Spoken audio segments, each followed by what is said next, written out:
Good afternoon, brothers and sisters. Welcome po sa ating virtual temple and priesthood preparation presentation. At ito po ay pinangungunahan ng ating Bishop Anthony Verga Exterio. At ako po si Jules Tuban, ang iyong conducting. To begin this presentation, our opening hymn is found in hymn number 58, Come ye children of the Lord. At ang opening prayer, ipagkaloob po sa atin ni Matt John Pray Galicia. And after which, Sister Ansel Aro Garcia will offer her introduction message, followed by Carlos Miguel Carexterio, our young men fellowshipper.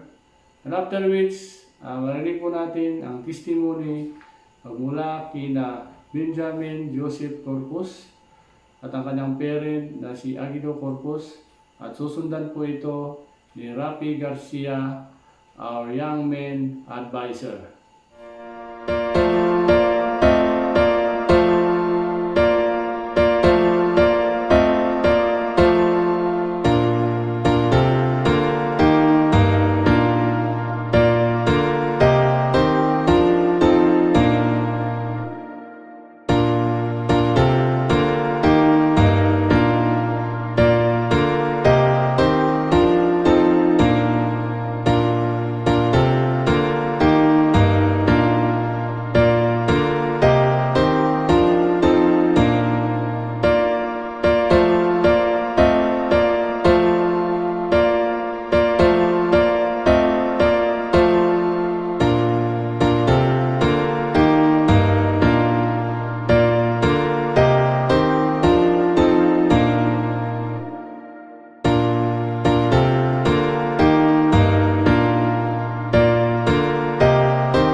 Ama namin nasa langit, nagpapasalamat po kami sa araw na ito. Nagpapasalamat din po kami na ligtas kami sa kapahamakan, at nagpapasalamat din po kami sa biyaya na binibigay niyo po sa amin. Hinihiling po namin na bigyan niyo po kami ng sapat na lakas para maging worthy na makapasok sa temple at makagawa ng temple ordinances. Hinihiling din po namin na patuloy niyo pa po kami gabayan sa mga susunod na araw. Hinihingi po kami ng tawad sa mga nagawa namin kasalanan. Iniwan namin ito sa Panginoon Jesus Christ. Amen.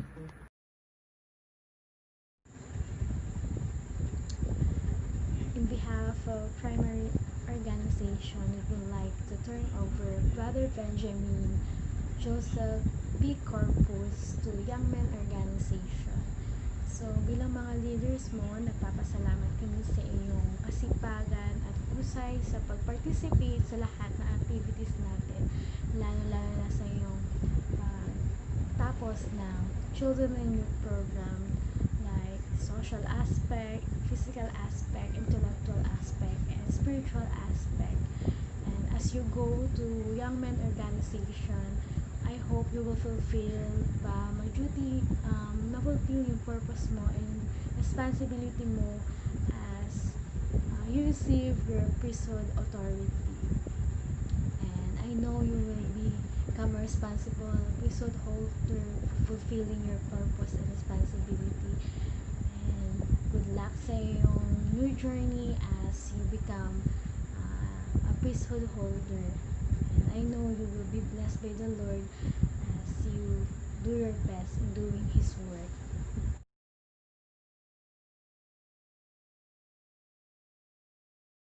Temple and priesthood preparation is the purpose of this to help the children understand the temple blessing and the priesthood service and making and keeping sacred covenants. Magandang araw po sa inyong lahat and especially rin po kay Brother Benjamin Corpus. Masayang-masaya ako na ikaw ay priesthood holder na rin katulad namin. Parang dati lang kasama ka pa namin sa may primary. Ngayon, young man ka na rin. Makakapagpas ka na ng tinapay. Mas magiging masaya na kami sa pagpapas ng bread and water. Tapos mga activities dahil kasama ka na namin. Mararanasan mo na rin yung proxy baptism sa may temple. And mararanasan mo na rin mag-indexing at mga campings. Congratulations uli sa'yo na priesthood holder ka na.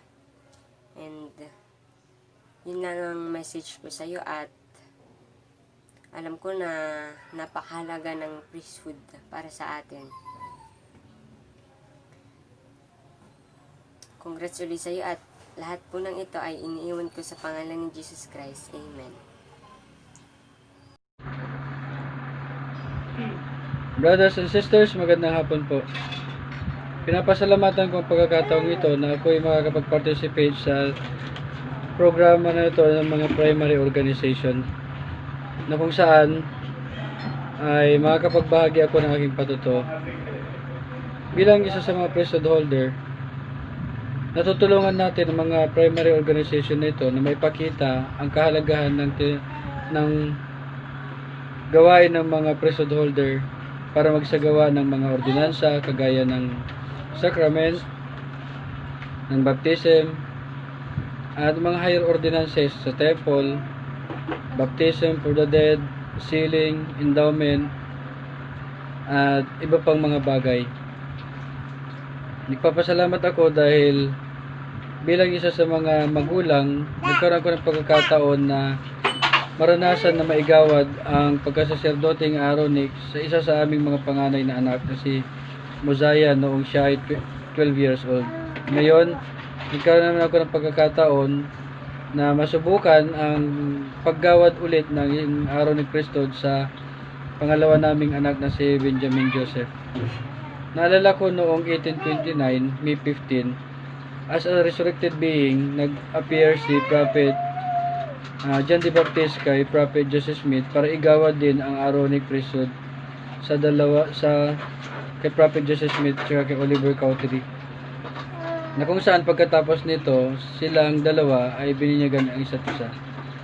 Ngayon, ang Aaronic priesthood ay ang pribilehiyo nila naman ngayon ay to prepare, to bless, and to pass the sacrament sa simbahan sa araw ng linggo.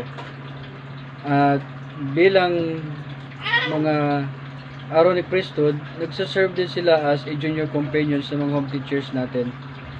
At sa pagkakataong ito, na-exercise nila yung kanilang mga priesthood bilang mga junior companion sa home teaching, na kung saan ang tawag ngayon dito ay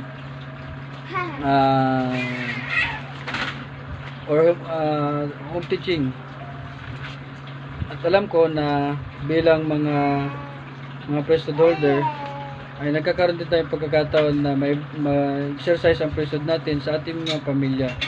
I-bless yung ating mga anak o ating asawa kapag sila may mga sakit, mag-held ng family meeting, mag-held ng family scripture study, at iba pang mga bagay na activities na ito ng simbahan. Sa ganitong paraan, matutulungan natin sila to mold them to have a strong faith and testimony of the restored gospel. At alam ko na ang simbahan na ito na si Prophet Joseph Smith ay isang propeta ng Diyos sa panahon natin. At si President Russell M. Nelson ang ating buhay na propeta sa panahon natin. Nakaka-receive siya ng revelation para sa simbahan, para sa buong sangkatauhan ng simbahan. Ang lahat ng ito ay binabahagi ko sa Panginoon Jesus Christ. Amen. Ako po ay nagpapasalamat dahil sa mga primary leaders po namin na tinuruan po kami tuwing Sunday ng lesson at mga activities po namin. At nagpapasalamat din po kami dahil hindi po nila kami nabayaan.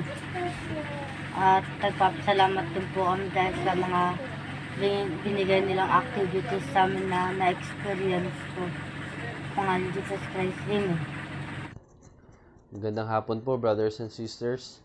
In behalf of the Young Men Organization, we welcome you, Brother Benjamin Joseph Corpus, and we're hoping that mas mag-cooperate ka, mas mag-attend ka ng ating mga activities, and sabay-sabay tayong mag-learn, mag-grow sa gospel and about sa lesson tungkol sa young men. And especially sa every Sunday para mag-fulfill ng ating duties and responsibilities as a priesthood holder.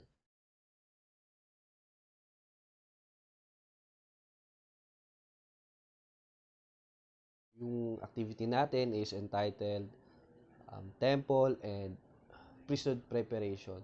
So ngayon i-share ko sa iyo or sa lahat ng manonood kung ano yung temple and also yung priesthood. Bakit nga ba meron tayong temple or templo? At ano ba or ano ang templo? So, sabi dito, templo, ang literal na bahay ng Panginoon. Sa tuwina, nag-uutos ang Panginoon sa kanyang mga tao na magtayo ng mga templo. And so, ibig sabihin na hindi lang sa panahon natin merong templo. So, kahit noon pa, ang Diyos ay hindi nagbabago. Kaya inutusan niya yung mga leaders, yung mga disipulo niya na magtayo ng templo at hanggang sa panahon natin. Upang ang mga karapat-dapat na banal ay nagsasagawa ng mga banal na seremonya at ordinansa ng ebanghelyo para sa sarili at alang-alang sa mga patay. Yun. So, yun yung kadahilanan kung bakit inuutusan ng Diyos na magtayo ng templo noon at hanggang ngayon. So, sabi dito sa scripture ay para sa mga banal, ibig sabihin nun tayo, yung mga membro ng simbahan ni Jesucristo, upang magsagawa ng mga banal or holy na seremonya at ordinansa ng ebanghelyo. So, ibig sabihin nun, sa templo lang, pwede isagawa yung mga ordinansa, yung mga banal na seremonya. Halimbawa, yung para sa sarili natin, ito yung endowment. Pangalawa, ang temple marriage. At yung para naman sa mga namatay, o ibig sabihin para sa ating mga namatay na namahal sa buhay, ibig sabihin nun, tayo lang yung gaganap para magawa nila yung ordinansa na ito. Ito naman yung tinatawag na baptism for the dead or binyag para sa mga patay. At dito, meron tayong templo. Swerte tayo na malapit yung Manila Temple dito sa atin. Kung saan pwede natin ma-experience yung presensya ng Diyos hanggat sa gusto natin. At may sagawa yung mga banal na ordinansa at seremonya. Kaya inaasahan namin, Brother Benjamin, na maging excited ka sa pagdating ng panahon na ikaw na mismo yung papasok sa templo. At ganoon din, kailangan mong paghandaan yung pagpasok rito. Andito kami bilang mga leader mo at yung especially yung parents mo, kung saan kami ang tutulong sa iyo at mag-guide sa iyo upang unti-unti ay ma-experience mo yung napakagandang feeling pag nasa bahay ka ng Diyos o nasa templo.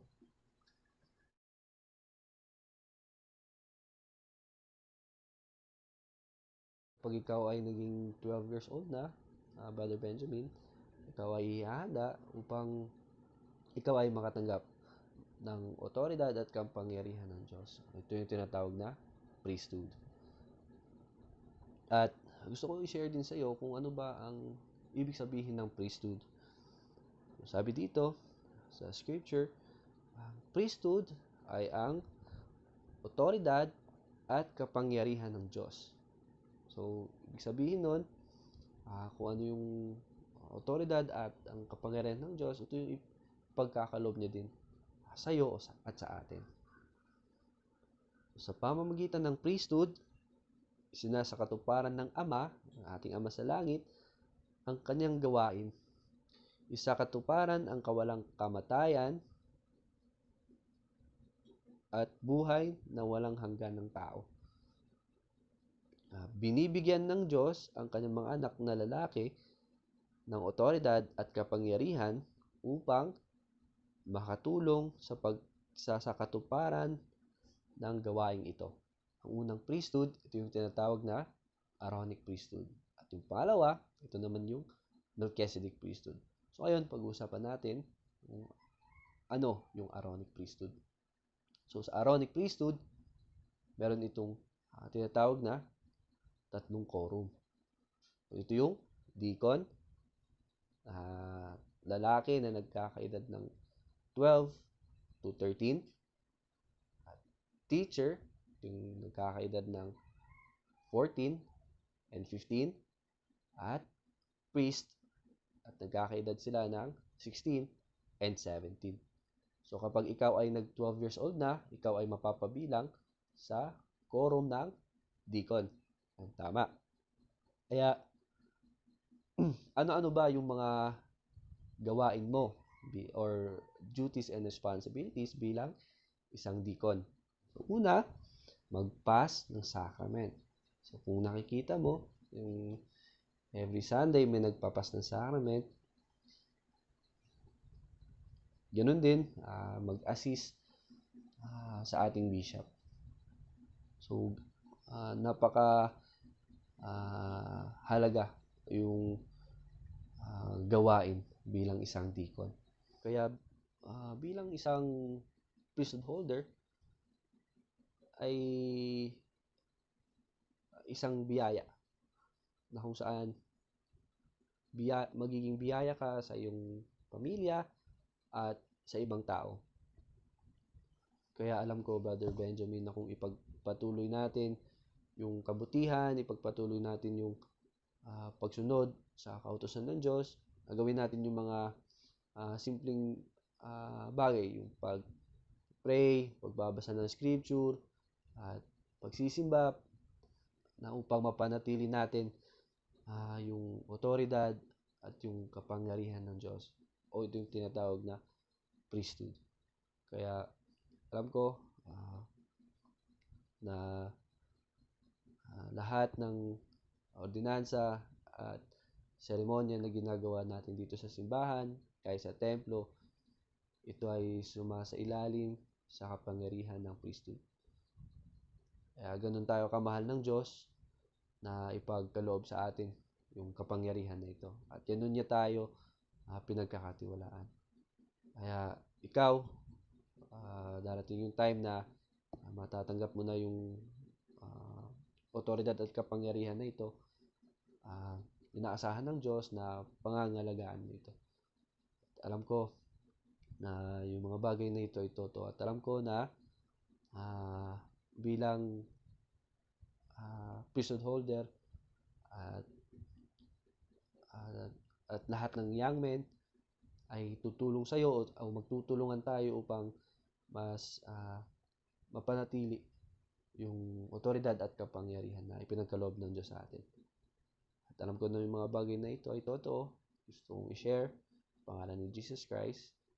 Amen. Maraming po salamat, brothers and sisters, lalo-lalo na sa ating mga speakers at sa mga nagbigay na kanilang testimony. At ganoon din po sa inyong lahat na nakikisa ngayon sa inyong mga tahanan. Hati pong pagpatuloy, our concluding speaker is Bishop Anthony Bel Caristerio. After which, our closing hymn is found on hymn number 81, Praise Forward Saints. And closing prayer will be offered to us by Sister Mary Joy Imperial. Thank you po, brothers and sisters. Keep safe always. I take this opportunity to announce to the entire church a program to construct some 30 smaller temples immediately. I invite the young people of the church to learn about and experience the spirit of Elijah. Learn doctrine through the new online curriculum, Come Follow Me.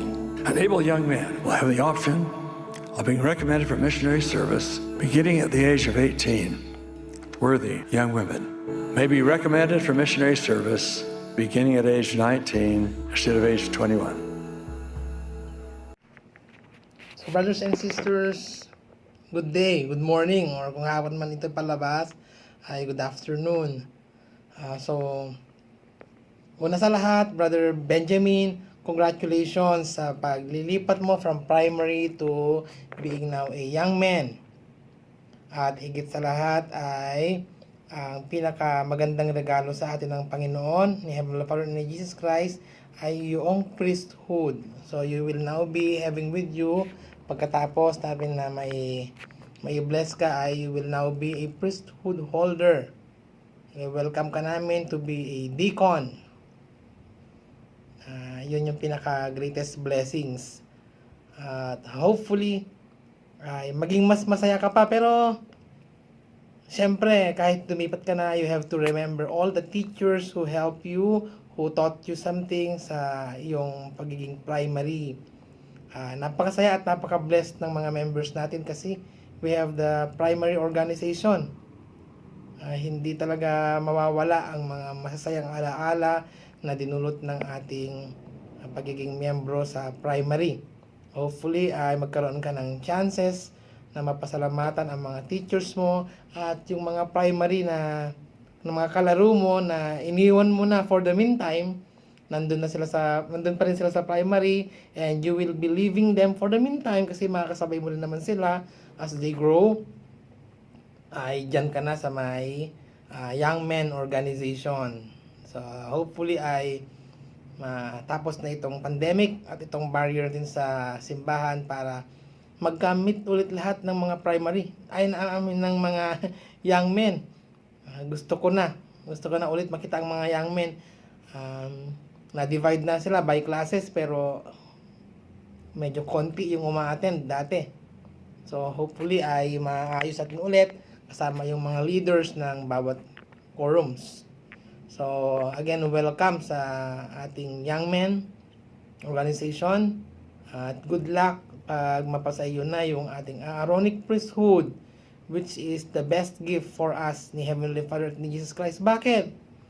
Kasi kung wala yung priesthood, everything ay walang silbi. Kasi it's according to His plan. Kasama ni Jesus Christ at ng iba pang mga angels na itatag itong ating simbahan at ito'y makapunta tayo dito sa ating journey sa lupa or dito sa earth. Yan, basta sa Mosiah, diba sabi niya, for behold, this is my work and my glory to bring into pass. Diba? Okay. Ibig sabihin niya ay dinala niya tayo rito according to His plan. We have our own roles. Meron tayong iron rod para makatawid tayo sa kaharian ni Heavenly Father and ni Jesus Christ. At meron tayong priesthood authority. Kung ano yung nagagawa ng mga our prophets in the old, Brother Benjamin, kung ano yung nagagawa nila Moses or kung sino man, kahit wala na sila, pwede nating magawa. Kahit wala na si Jesus Christ dito sa earth, kasi kay Heavenly Father na siya, at Spirit na siya, pwede pa rin nating magawa dito. Okay? Kasi we have the priesthood authority. Pwede natin tulungan ang ating mga kapatid, mga kaibigan, especially ang ating pamilya o ating mga mahal sa buhay through our priesthood. So, yung Aaronic priesthood, siya appendage or siya yung preparation for you to receive the fullness of the priesthood, yung EQ, Elders Quorum, yung ating Melchizedek priesthood. I wish and I pray na lahat, especially you, Brother Benji or Brother Benjamin, ay maging masaya at maging karapat-dapat, worthy sa paghawak ng ating priesthood. Sana mai-welcome ka, hindi bawal ang maging masaya, hindi bawal ang may kaunting kasiyahan or laro at mga activities na ipe-prepare ng mga priesthood leaders mo. Pero hopefully, lagi mo tatandaan that we are especially blessed for having the priesthood and we have to be worthy. Paghawak natin ito kasi isa itong an honor and privilege para sa atin na maitulong natin na maituwid hindi lamang ang ating sarili, kundi lahat ng mga tao at lahat nating mga mahal sa buhay. So I am excited na makabalik talaga after itong pandemic para tayong lahat ay magkaroon ng sacrament na ulit ng lahat, kompleto dito sa ating chapel. At makita na kitang magpapas. Kasama ka na, pwede ka nang magpasa ng sacrament. Okay? Magsusuot lang ng puti. Sana maayos at may naka-necktie. Tapos isa ka na sa mga pwedeng mag-pass mag-prepare, mag-pass ng sacrament. Okay? Pwede ka rin tumulong sa bishopric para mag-collect ng mga tithing, offerings, at pagka may ministering, kasama ka na. Kasama yung ministering brothers. So, kung yung mga malalaki nating mga members ay sila ay member ng ministering, pwede ka na rin maging member. Pwede mo rin mabisita ang mga lahat ng mga bata or especially those who are appointed for your name para sila ay pabalikin, palakasin. Hindi necessarily na kailangan ang bisitahin lang ay yung mga aktibo. Hindi. Kasama sa ating buhay ang makipagkaibigan at maramdaman ng ating kapwa member yung presensya natin. Kahit matanda sila, pwedeng bisitahin yan ng bata or ng isang Aaronic priesthood. Brother Benji, hindi naman tayo uutusan ni Heavenly Father at ni Jesus Christ na gawin ng isang bagay kung hindi siya nangangako ng blessings. Lagi natin tatandaan yan. Ano man ang inutos ng Panginoon, iyon ay para sa atin. So, kung ikaw ay matawag upang mag-serve, sumama sa bishop para mag-ministering, or kayo-kayo ang ministering, or you sacrifice ng maaga sa simbahan, balang araw, pag pinayagan na tayo, para mag-prepare at magpasa ng sacrament, so be it. That will be a big blessing. Hindi man siguro agaran na bukas na kaagad yung blessing, it is a preparation for our future. Future dito sa lupa pa lang. Kasi nandito pa tayo eh. But as we do our best na magpakabait dito sa ating earth, the mansions above, sabi niya, ay nakaprepare sa atin. Okay? At ang pinakamatindi ay ang kasama natin ang ating buong pamilya. So, sabi nga sa Nephi, di ba? Do not be tiresome. Huwag maging mapapagod sa mga bagay-bagay. Gawin yung best natin sa ating temporal body, sa ating physical body, pero mas maganda yung preparation natin for our spiritual being. Yun yung hindi mapapalitan ng kahit ano. Okay? So, see you, Brother Benji. Congratulations ulit. Congratulations sa lahat ng mga teachers na nagturo sa'yo, sa mga parents mo, lalo na sa kanila. Kasi without them, hindi ka naman dapat siguro nandito sa ating church. Napaka-bless mo. Napaka-bless ng lahat ng members na bata pa lang ay iminulat na ng kanilang mga magulang sa ating simbahan. Kaya kung meron man tayong mabibinyagan na kasing edad ninyo at bago pa lang nila matutunan yung gospel, bagong kakilala pa lang, kahit sino pa sila, ay kailangan tandaan na hindi pa kasi nila masyadong kilala. So, kaibiganin natin. Kahit anong itsura, kahit anong edad, maging friendly tayo.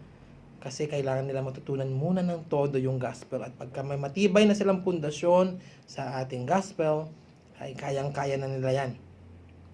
Na magpunta ng mag-isa kahit hindi sila na-fellowship. Pero, mas the best pa rin kung ma-fellowship natin lahat kahit yan pa yung pinakamalakas ang faith sa ating lahat, nangangailangan pa rin yung fellowship yan. So brothers and sisters, thank you for inviting me for this one. Congratulations po sa ating lahat. I know all these things to be true, and I leave it all in the name of Jesus Christ our Lord. Amen.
Ama po naming nasa langit, gusto po kami nagpapasalamat sa oras po na ito na pinaghalob niyo po para sa bawat isa po sa amin na makapag gawa po ng temple and priesthood preparation para po sa mga ages 12 to 13 years old na mga young women and young men. And naman napapasalamat po kami na mas malalo po namin maintindihan yung kahalagahan ng priesthood authority and yung temple. And nagpapasalamat po kami, Ama, sa mga biyayang pinagkakalob niyo po sa amin sa araw-araw.